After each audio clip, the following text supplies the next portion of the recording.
Hello दोस्तों, नमस्कार। Welcome to my channel. पिछले वीडियो में हम लोगों ने देखा था हाइड्रोजन बॉन्डिंग क्या होता है और उसके कितने टाइप्स हैं, हाइड्रोजन बॉन्डिंग के डिफिनीशन और उसके टाइप्स इंटरमॉलिक्यूलर एंड इंट्रामॉलिक्यूलर। अब उसी पे बेस्ड कुछ प्रॉब्लम हम लोग देखेंगे। जैसे पहला क्वेश्चन है कि why do alcohol have higher boiling point than alkanes. ठीक है, इसमें देखेंगे कि एल्कोहल और एल्केन्स। एल्कोहल की अगर बात करें, मान लीजिए C2H5 OH को हम ले लेते हैं। ठीक है, अब इसमें देख रहे हैं क्या है, ये हाइड्रॉक्सिल ग्रुप। ठीक है, हाइड्रॉक्सिल ग्रुप यही ग्रुप जो है इसमें more electronegative atom oxygen atom है और क्या है, हाइड्रोजन लेस इलेक्ट्रोनिगेटिव एटम है। तो इसकी वजह से यहाँ पे क्या हो जाएगा, पोलराइजेशन हो जाएगा, मीन्स डाइपोल बन जाएगा। जैसे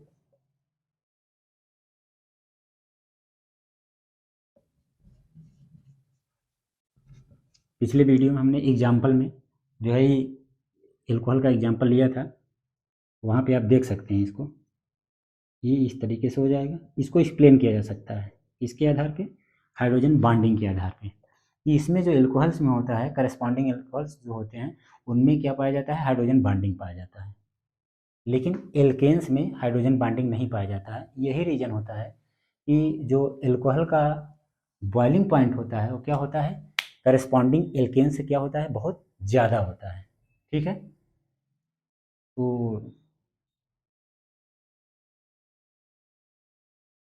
तो आंसर इसका क्या हो जाएगा, ये हो जाएगा।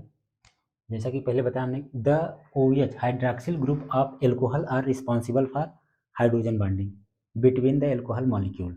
ठीक है, एल्कोहल मॉलिक्यूल में जो OH ग्रुप जुड़ा हुआ है वही हाइड्रोजन बॉन्डिंग का रिस्पॉन्सिबल है।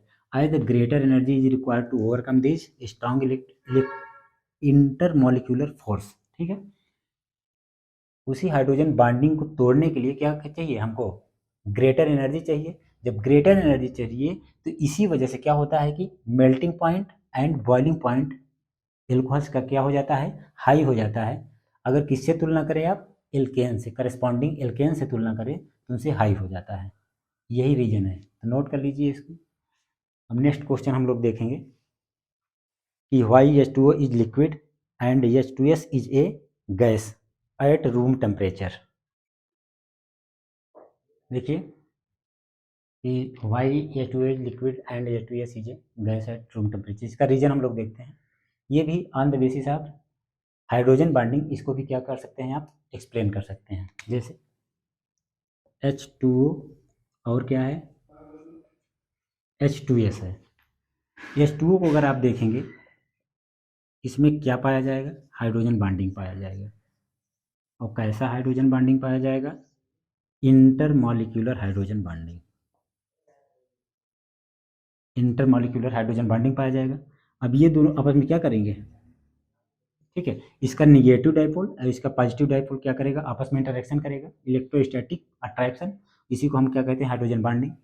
हाइड्रोजन बॉन्डिंग कमज़ोर भले होती है, लेकिन जब आप देखेंगे वो आपस में कनेक्ट करेगा, जितने भी मॉलिक्यूल होंगे, H2O के जितने भी मॉलिक्यूल होंगे आपस में क्या होंगे, हाइड्रोजन बॉन्ड के द्वारा वो सारे के सारे मॉलिक्यूल जुड़े होंगे। जब आपस में सारे मॉलिक्यूल जुड़े होंगे तो इसकी वजह से ये कैसा बिहेव करेगा, लिक्विड के जैसा बिहेव करेगा। लेकिन जब H2S की बात की जाती है तो H2S में ये है कि इसे सल्फर के पास इतना इलेक्ट्रोनिगेटिव नहीं है कि ये क्या कर सके कि दूसरे मॉलिक्यूल के, मीन्स दूसरे H2S मॉलिक्यूल के हाइड्रोजन को क्या करे, इंटरैक्ट कर सके। तो इस वजह से क्या है, एट रूम टेम्परेचर पर H2S क्या है, आपका गैस है, जबकि H2O आपका क्या है, लिक्विड है। रूम टेम्परेचर या नॉर्मल टेम्परेचर की बात कर सकते हैं। क्वेश्चन में यही कहा गया है ना कि रूम टेम्परेचर में ये क्यों लिक्विड है और ये क्यों गैस है। तो रीजन इसका क्या है, हाइड्रोजन बॉन्डिंग के आधार पर एक्सप्लेन किया जा सकता है। सिंपली आप बोल सकते हो कि due to hydrogen bonding, due to intermolecular hydrogen bonding present in H2O, इस वजह से क्या है, H2O is liquid but H2S is gas, क्योंकि उसमें कोई भी हाइड्रोजन बॉन्डिंग प्रेजेंट नहीं है। तो इसका आंसर हम लोग देख लेते हैं। तो देखिए इसका प्रॉपर आंसर हो जाएगा, ये सामने है आपके, कि due to small size of and high electronegativity of oxygen atom. ठीक है, water is extensively associated with intermolecular hydrogen bonding. ठीक है, तो इस तरीके से कि ऑक्सीजन एटम क्या है, बहुत ज़्यादा इलेक्ट्रोनिगेटिव है, पहले ही बताया गया। उसी की वजह से उसमें क्या हो जाएगा, डाइपोल।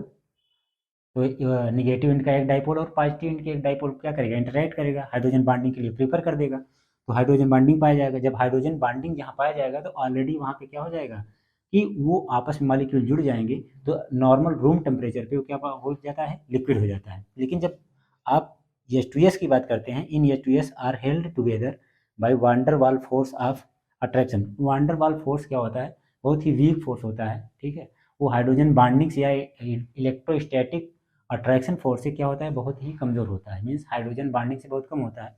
तो नॉर्मल रूम टेम्परेचर पर वो क्या करता है, H2S गैस के मॉलिक्यूल्स को वो कंबाइन नहीं कर पाता, बांध के नहीं रख पाता, अट्रैक्ट नहीं कर पाता, इस वजह से वो क्या है, गैसियस स्टेट में रहता है, जबकि आपका H2O क्या रहता है, लिक्विड स्टेट में रहता है। यही है रीजन की hence H2S is a gas and H2O is water at room temperature. ठीक है, नोट कर लीजिए। नेक्स्ट क्वेश्चन देखेंगे हम लोग। नेक्स्ट क्वेश्चन क्या है, why the density of ice is less than the H2O, क्या रीजन है। तो आइस क्या है, आपका सॉलिड है। आइस क्या होता है, सॉलिड, और H2O क्या है, लिक्विड। ठीक है, आइस जब सॉलिड होगा, सॉलिड फॉर्म में ये किस फॉर्म में अरेंज होता है, टेट्राहेड्रल ज्योमेट्री में होता है। जब टेट्राहेड्रल ज्योमेट्री में होगा तो इंटरेक्शन उसका चार कोनों से होगा। टेट्राहेड्रल ज्योमेट्री इस टाइप की होती है। ठीक, जब ये मॉलिक्यूल आपस में एसोसिएट होंगे तो इसमें इंटरमॉलिक्यूलर स्पेस क्या होगा, दो मॉलिक्यूल के बीच में स्पेस ज़्यादा होगा। जब ज़्यादा होने की वजह से ये क्या हो जाता है, बड़ा हो जाता है अरेंजमेंट इसका। लेकिन वहीं पे जब H2O की बात की जाती है, 4 डिग्री सेल्सियस सेंटीग्रेड पे जब पहुंचता है तो ये क्या हो जाता है, पूरी तरीके से लीनियर में हो जाता है। क्या हो जाता है, लीनियर हो जाता है। तो लीनियर फॉर्म में जब मॉलिक्यूल होंगे तो उनको कम जगह में ज़्यादा रखा जा सकता है। इसकी वजह से क्या हो जाता है, H2O की डेंसिटी 4 डिग्री सेल्सियस पे क्या होती है, ज़्यादा हो जाती है, और जो आपका आइस होता है उसकी डेंसिटी कम हो जाती है। प्रॉपर रीजन यही है।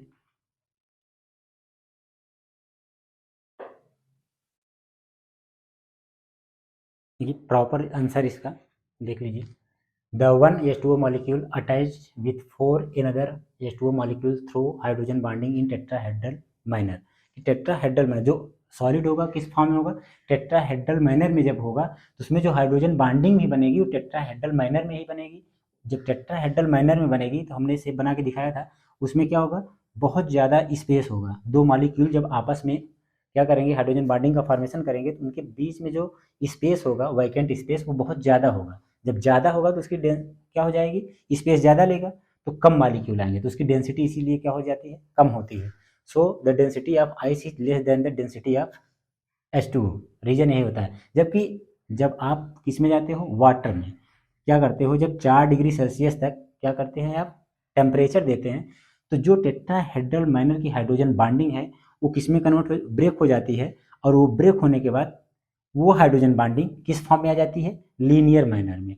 तो इसी वजह से जो होता है कि जो आपका डेंसिटी होता है H2O का 4 डिग्री सेल्सियस पे मैक्सिमम भी होता है। कभी कभी लोग क्वेश्चन पूछ लेते हैं कि 4 डिग्री सेल्सियस पर ही जो है आपका वाटर का जो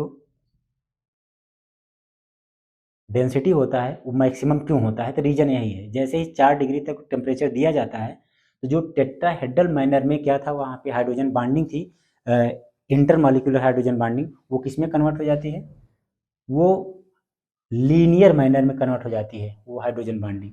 और जब लीनियर मैनर में कन्वर्ट हो जाती है तो वहाँ पे कम जगह में ज़्यादा से ज़्यादा मॉलिक्यूल क्या हो सकते हैं, आ सकते हैं। मीन्स उनके बीच में, दो मॉलिक्यूल के बीच में जहाँ पे हाइड्रोजन बॉन्डिंग का फॉर्मेशन हुआ है वहाँ पे वैकेंट स्पेस जो होगा बहुत कम होगा। जब बहुत कम होगा तो उसी की वजह से क्या हो जाएगी, उसकी डेंसिटी बहुत ज़्यादा हो जाएगी। ठीक है, नोट कर लीजिए। तो आज की क्लास यहीं तक, मिलेंगे नेक्स्ट वीडियो में। धन्यवाद।